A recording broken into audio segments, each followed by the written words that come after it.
All right, Retro Jersey Podcast, tuning in. Another episode. Got Larry S in the building, ACL. It's three-way podcast this day. What's Yo, what is been a up? long time. Been a long time.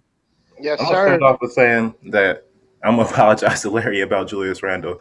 I'll start off with that because Larry been talking about Julius Randle for a long time, and I'm just like, I don't see it, and he going crazy. So I'll, Juju. I'll give Larry props on that for sure because that shit is crazy. He been going Yeah. crazy. Like, so the Knicks was on a winning streak, and what was that 9 game winning streak? 9. They beat some nice teams. You know what I'm saying? Some Yes. teams that it can go either way. They really came through and did what they supposed to do.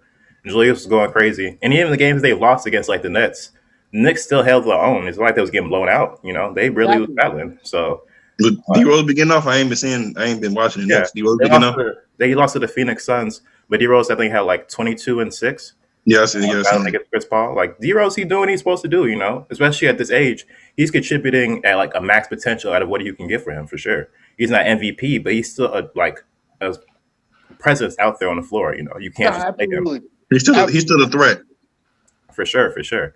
So the Knicks, are they like y'all surprise team out the East this year? Or out of the NBA? You got the Knicks, you got the Jazz, you got the Phoenix. Which one is like the most surprising? I would have to say the Knicks because, bro, the Knicks that team just got bad luck, bro. That team just had bad luck over the years, bro, and like they didn't have some decent stars on that team, bro, and still can win the championship or you know what I'm saying. I'm gonna give it to the Knicks just because, like you said, surprise and shit.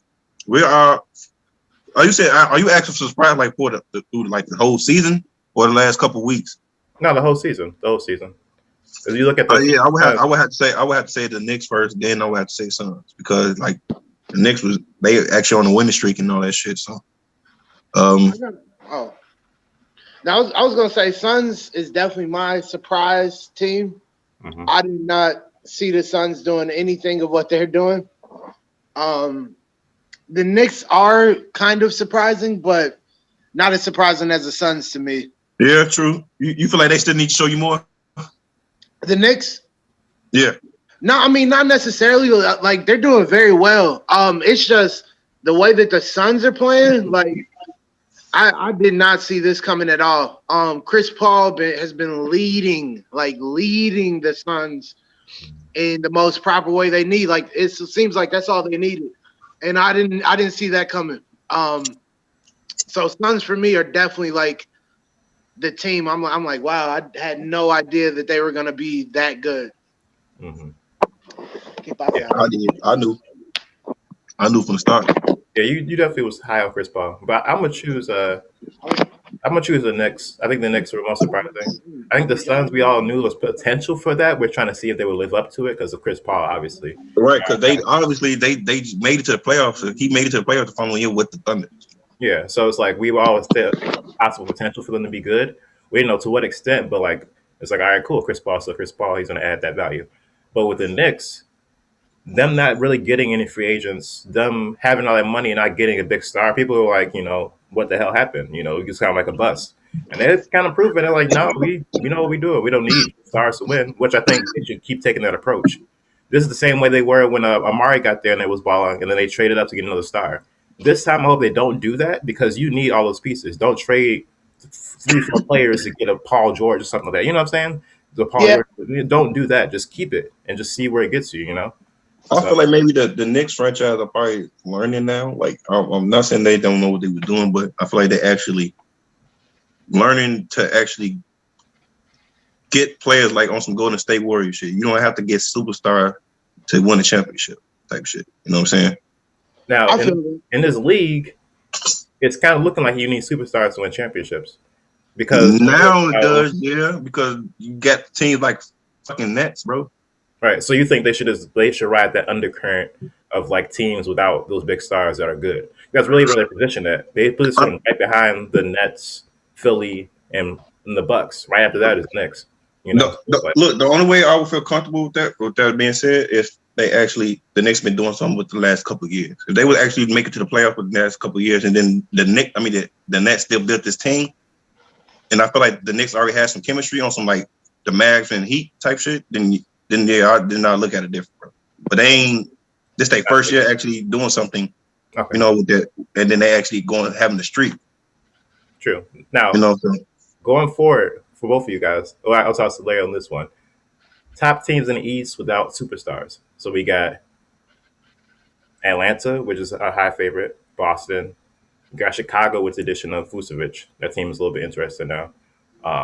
You got Miami. I see those are the four teams who don't have a superstar, and are just in that like 4 through 10 spot of teams where you don't know what's going on.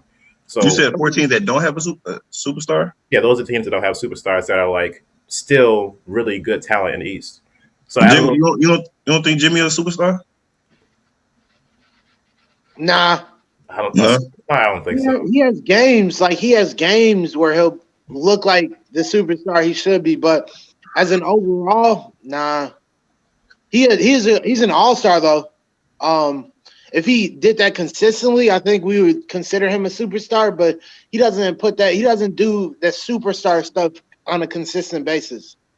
That's fair. I feel like, and I understand what you're saying, but I feel like in the last couple of years, especially when he left Philly, he low-key been playing his role, bro. But it's that role superstar. That's not superstar. Yeah, that's not a question. He goes into that category with the Bostons, the Atlantas, the Knicks. But with that being Randle said, probably but with that being contributes said, as far as to me, he doing that shit, that makes you start a team. Yeah, he is a star, but he's a star as big as Jason Tatum is a star on the Boston Celtics, as big as Zach LaVine is in Chicago, as big as Trae Young is in Atlanta, and as big Oh, as so you're saying he basically like? He's a star. He's on that level. He's on that second tier of level of like star. He's an all-star. Getting commercials and all that shit. That's the star to me. Shit. Jason Tatum got commercials, but he's not on the level of superstar. You know, Trae Young is everywhere. He's not a superstar though. He hasn't done it yet. He hasn't proven it yet.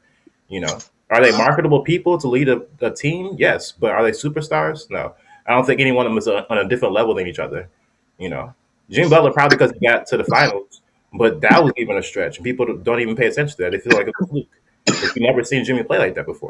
And yeah, I was about to say, if Jimmy plays like that all the time, then we're having a different conversation. Like, he doesn't do that all the time. Like, he plays very well, like all-star level. But the superstar level that we saw in the playoffs, like if he was doing that consistently, then it'd be a different story. But if he on some Dame or stuff, shit, like he dropping like 50 points a game or 37 points a game.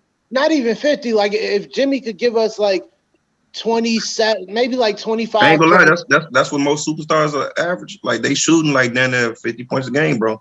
That's a star. That's what I'm saying. If he gives us like 25 to 27, maybe 28 points a game, and will every other day or every couple games, like he'll throw in like a 40 point or something like that, I think we could put him in that category. But that's not what he is. Like he's not a superstar, but he can have games where he looks like a superstar. Yeah. In the East, would you have the Heat as the best team as the undercrop since you have Jimmy Butler, or would you choose New York as a team? That's really the question. I'm gonna have to fuck with Miami, bro. You got Miami. Who you got, Larry? I'm still going with ATL. I think the Hawks are still better than the Knicks, even though I do love what the Knicks are doing, and of course I'm big on Julius Randle. I think the Hawks are still, out of those crop of teams, I think the Hawks are probably the best. Hey Mars, my bad. You go ahead. Go ahead. Hey Mars, I got a question for you, Mars. Because this your boy G. With everything that's going on the Bulls, bro, do you think next season it's possible that Zach gonna leave?